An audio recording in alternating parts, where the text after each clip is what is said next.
Hello, everyone. Welcome to People on Dating. I'm your host, Will Morales. And for those of you who are tuning in for the first time, this is a topic-based podcast about the ups and downs of dating. Whether you're 18 or 80, you have a story to tell. But the main gist of this podcast is just a conversation and no judgment. Today, I have Raven Scott, who is a survivor of an abusive relationship with a narcissist. I got to have her back on to talk about that another time. So, from people pleaser to kick-ass author, podcaster, and spiritual mentor, she has earned her certificate as a meditation teacher and destiny coach. She teaches you how to shed negative patterns and energy one step at a time to find your power and potential through healing so you can kick ass in this life. I love that. Raven, thank you so much for being on People on Dating. How are you? Thank you for having me. I'm well. Thank you. Well, Raven, tell us a little bit about yourself. How did you get into this field? I know you in your bio you talk about abusive relationship with a narcissist, but what did you see in the marketplace for you to pretty much help all of us? You know what? I didn't even look at the marketplace. I looked at my astrology chart, to be completely honest. I was like, I'm very talented at making things beautiful with the interior design degree, but I felt it was just not fully fulfilling to do just that. I just Right. felt really like called to do something more.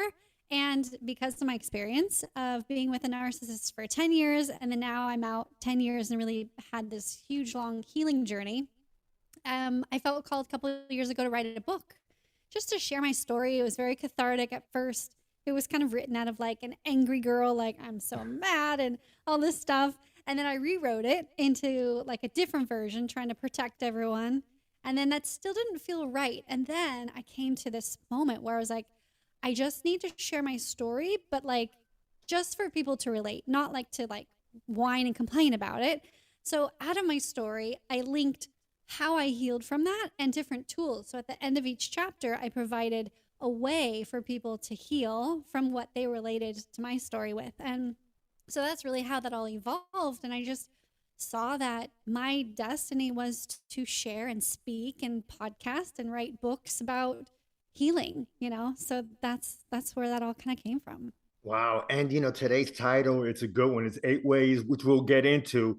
Empaths can heal from gaslighting, which is a real topic in itself, the gaslighting part, Yeah. and embrace their superpowers. So if you could explain what empaths mean, and then let's talk about the 8 ways, and then anything that I come up with, I'll definitely follow up with a question and things like that. So again, when we talk about gaslighting, if you could explain what that means to some of my audience that might not know what that is. Yeah. So gaslighting is a really interesting term. Essentially, it means that someone is lying to you and you feel like you're going crazy because they keep saying, like, you know, you approach like, oh, well, when you said this, that really made me feel bad. Like, that's the mature way to approach it. Most of us Right. probably don't even say that. And they're like, I didn't say that. No, you're thinking of it wrong. And they like rewrite history to Mm. not take responsibility and literally drive us mad. And it's actually from an old movie. And this Yes. guy was going through a house, and this is why it's called gaslighting. And he Yeah. was like turning down the gas lights and up, and she was going, it was like a Twilight Zone type movie. She's going through Yeah. the house. She's like, did you turn that light down? Because I swear it was just like brighter before. And he would lie to her and be like, no, I didn't. But he was the whole time Yeah. messing with the lights. And that's really what it is. It's like they're doing something and they're lying. And we're like, I swear that just like didn't happen, but it did. And like then they just completely just throw your brain for a loop and you get really confused. And this is how one of the tactics of how they control you and keep you manipulated in the relationship. That's amazing. And it's funny because when I read your bio and there was a topic that I wanted to talk about, and I'm like, I remember there was a movie like that back in the 40s, I think it was, or late 30s, early 40s, and I only saw Yes. bits and pieces of it. But I said to myself, after this interview, I'm definitely going to look for that movie because I really want to like get to the heart of things. But thank you so much for explaining it. So let's talk Mhm. about the 8 ways empaths can heal from gaslighting. So if you want to go in order or 8 to 1, whatever you want. And like I said, if there's anything I want to ask you, I'll jump in. Okay, I'm going to keep my notes to try and keep me on track too. So the first Okay. one that I always recommend is number one is how do I say? I don't want to say this is so cliche. Heal your inner child. Everyone talks about that, right? But Mhm. really, what it is like recognize that you have a little child within you all the time. And this is where our emotional wounds get stuck.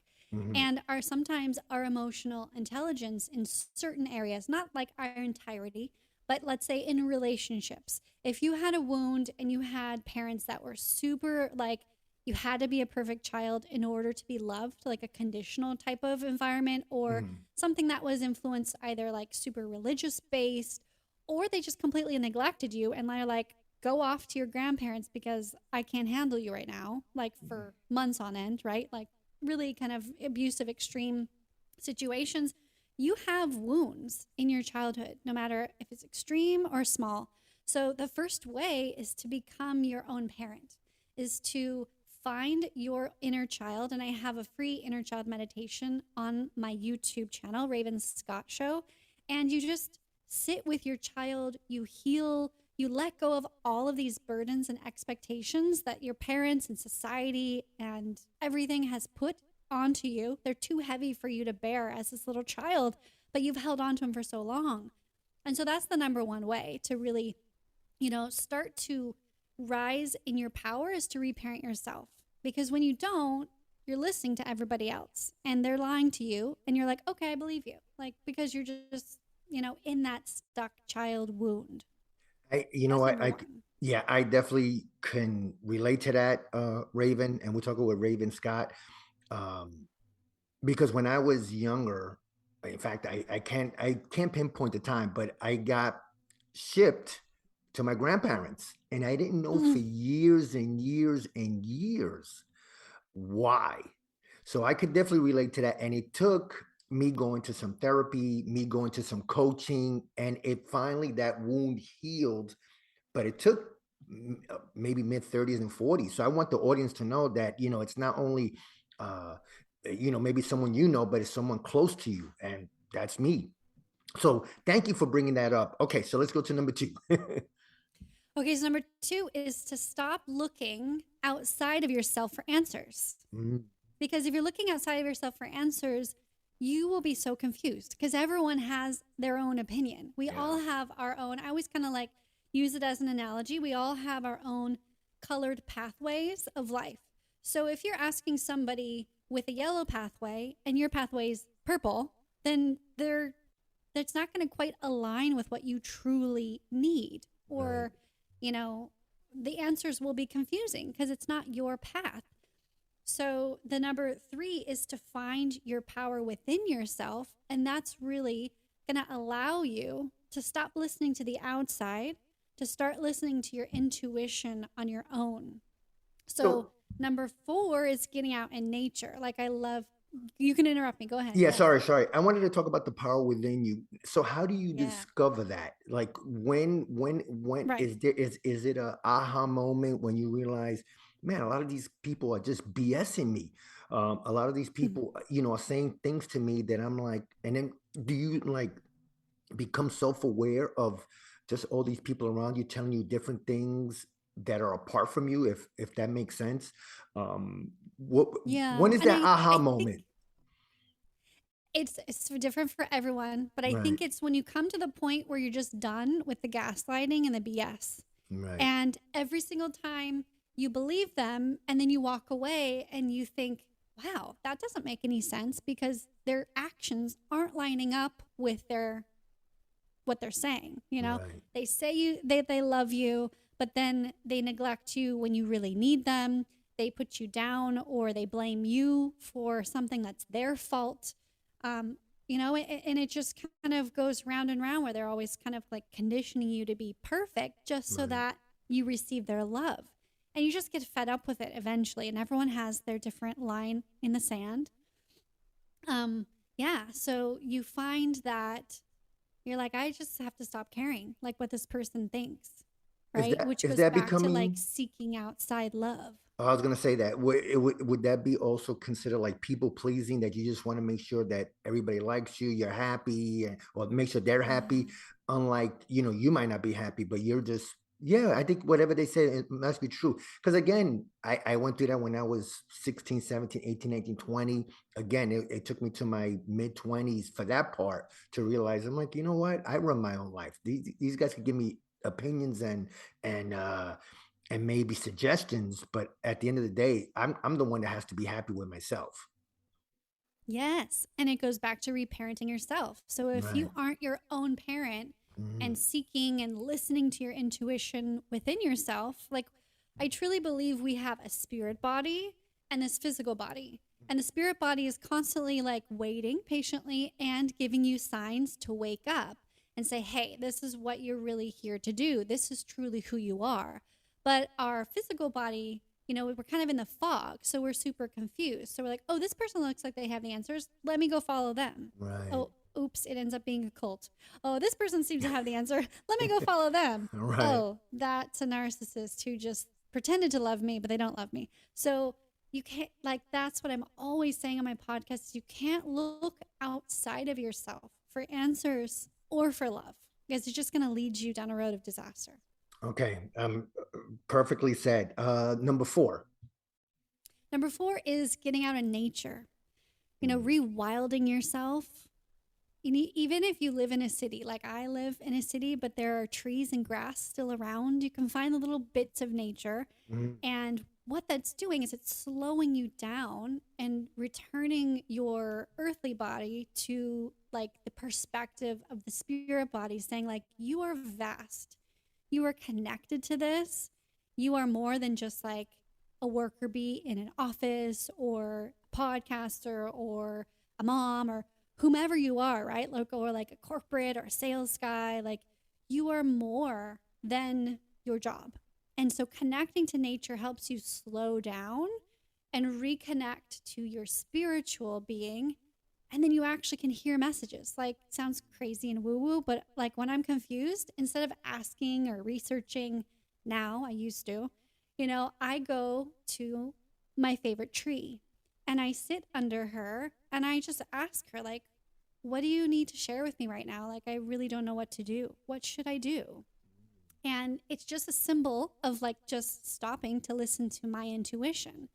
And she, or however you want to call it, my intuition, she never fails me. Always, always, I have like this amazing aha wisdom moment, but you can't do that until you slow down and you listen. I remember, my God, that's you hit it right on the head to slow down and listen. I remember and I with this woman, this is like 10, 12 years ago, and Raven, she would tell me, you got too much noise going on. You got the TV on, then you got the radio on, then you got the lights on. This is early in the morning.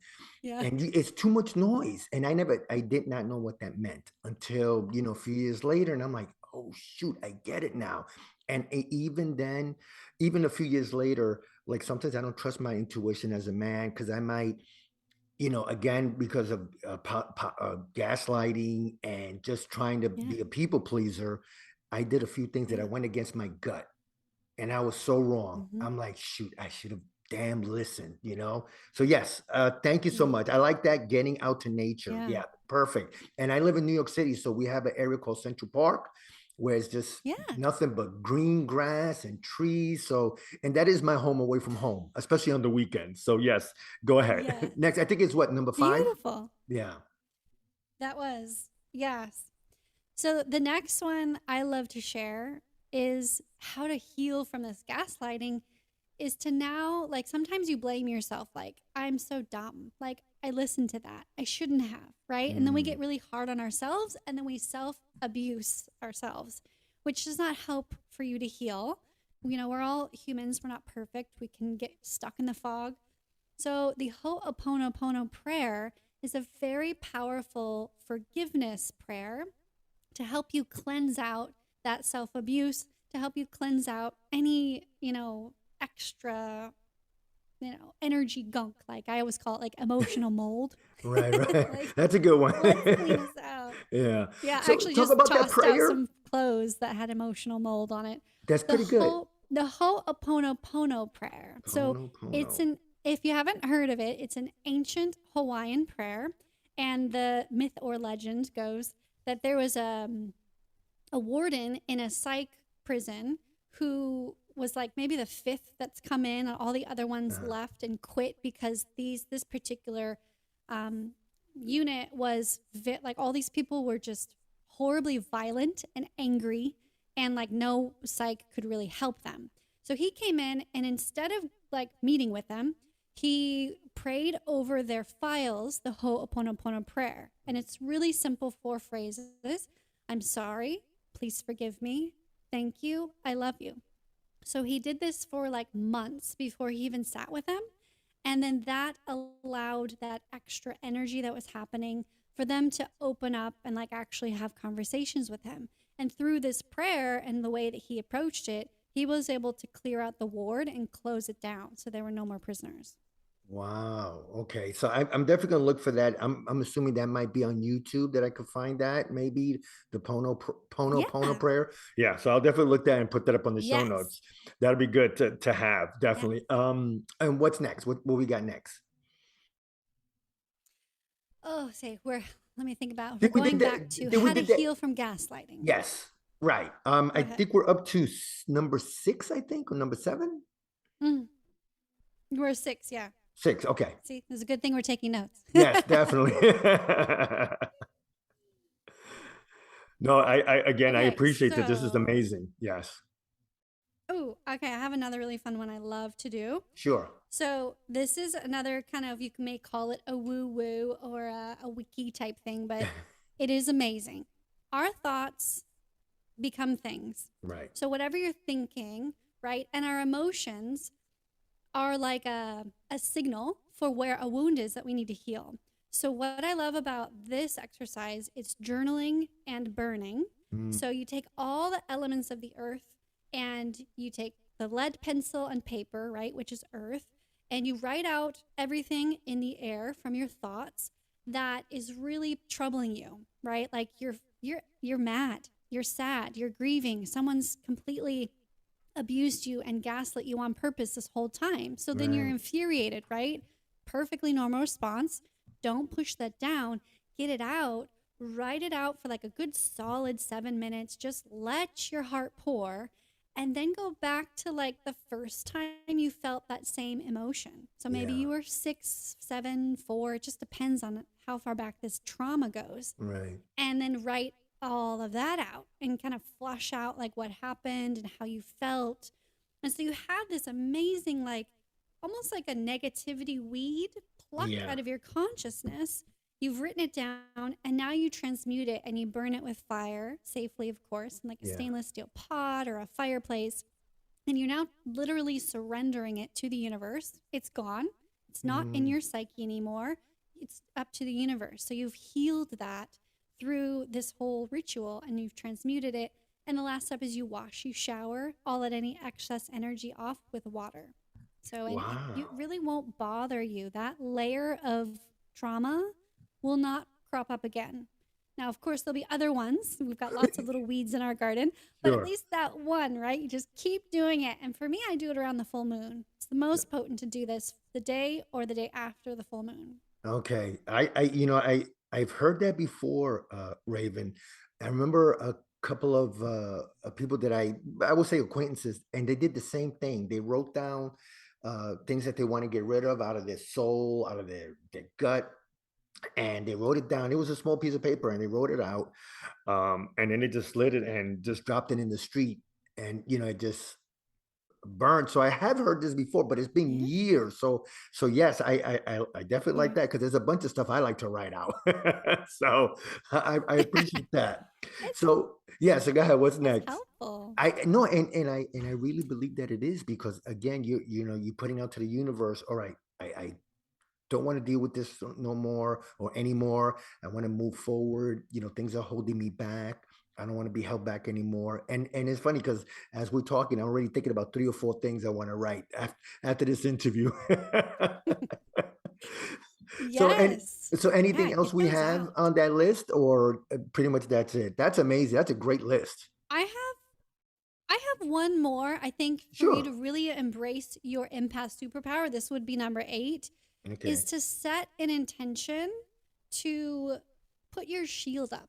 Mm, So I actually have like an empath protection meditation also on my YouTube channel. okay. But what's even more powerful than practicing that meditation, that's a great one to like practice and understand like the visualization of your shield so that you don't absorb any more negativity. Like you have Mm, your shield up, which will help you, use more of your analytical mind. You'll be able to protect your intuition and use your intuition when you're interacting with new people or said the same person gaslighting you. right. And you set an intention and you just say shield up, you know Mm, and you stand tall, and then you just swipe the top of your head 3 times, and you've set the intention, the energy is set, your emotional your aura shield is up, and you're good to go. I And like so that. that really can continue to help you like embrace your empath superpower without absorbing all the negativity that people like are trying to like latch onto you and suck out Right. your beautifulness. Yeah, and your So, light. so do we need, I guess, down the road is to see who our friends are, and I've heard this pretty much for the last 15, 20 years. We're the average of the five or the people that we hang out with. Are we looking to eliminate, maybe not get rid of as friends, but not hang out with them as much anymore? Just try to find new people that are in our same level, our same mindset, same goals, or as they say, like-minded people. Yeah. Yeah, what you'll find is you don't want to put up with that BS anymore. Right. So instead of being in your inner circle and they're sucking your energy, or you're being codependent on them and you're enabling their abuse to you because you're just not saying anything, you Right. start to find that you'll put up boundaries. You'll start to find that you won't call them as much, or, they're just now shifted out to your outer circle. So you see them maybe once or twice a year, and that's plenty for you. Oh You're like, yeah, that's yeah, enough. yeah. I definitely could relate to that. I did the same thing years ago. There was some people I just, when I see them, I say hi, how's it going? But in terms of phone call, maybe once a year or whatever. I mean, first of all, Raven, and we're talking about Raven Scott. Um, this is an amazing episode. I really appreciated you being on. And before I let you go, just a couple more things. I know you talked about your book, but what's the name of your? I think you have two books, or just one. I have one book. It's called Empath and the Narcissist: How to Overcome Narcissistic Abuse, PTSD, Codependency, and Gaslighting. So that book is available on all the forms on Okay. Amazon. So Audible, hardbook, paperback, and Kindle. Okay. And I have the podcast, which is the same name. So I Okay. just also just talk and have guests and experts on, and we just support you if you are dealing with recovering from narcissistic abuse. We really just try and help you regain your sparkle back and gain your power. No, I love that. And you have also a workshop. Can you talk more about that? And what does that Yeah. So what's the details on that? in this, it's a free workshop. So if you DM me at Raven Scott Show on Instagram, free Mhm. gift, you will get the link to sign up for this free workshop. You'll get immediately. And in it are some of the things I talked about. So some of the rituals and the healing practices that help you know how to draw long lasting boundaries so that you can shine your light out and be superpower. So there's 2 guided meditations in that. There's 2 exercises, and I believe there's like an audio that you can listen to me kind of like empowering you and pumping you up. So, and talking to you more about how to set those powerful boundaries All because right. it's important.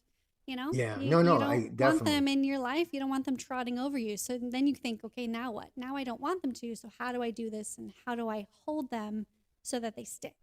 No, I love that. So what's that Instagram account? So then I could put it on the show notes again. Yeah, Instagram is at Raven Scott Show. Raven Scott Show. Perfect. Yep. Yeah, I'll definitely put that on the show notes. Well, anyway, Raven, first of all, thank you so much for being on People on Dating. My God, I mean, if you saw me, I was just writing down tons of Thank notes you. I love that. Yes. this was an amazing show. And Thank I you. really appreciate you give me some of your time to talk to me and my audience. I really, really appreciate it. Oh, and if somebody wants to find you, what's the best way? Yeah, best way is Instagram at Raven Scott Show or Okay. my website, ravenscott.show. Sounds good. Perfect. Well, anyway, Raven, again, thank you so much for being on People on Dating. I really, really appreciate it. Thank you for having me. Yeah, my pleasure. Bye bye. Well, everyone, that was Raven Scott, and you can find her at ravenscott.show. That's ravenscott.show. Raven, thank you so much for being on People on Dating. Much appreciated.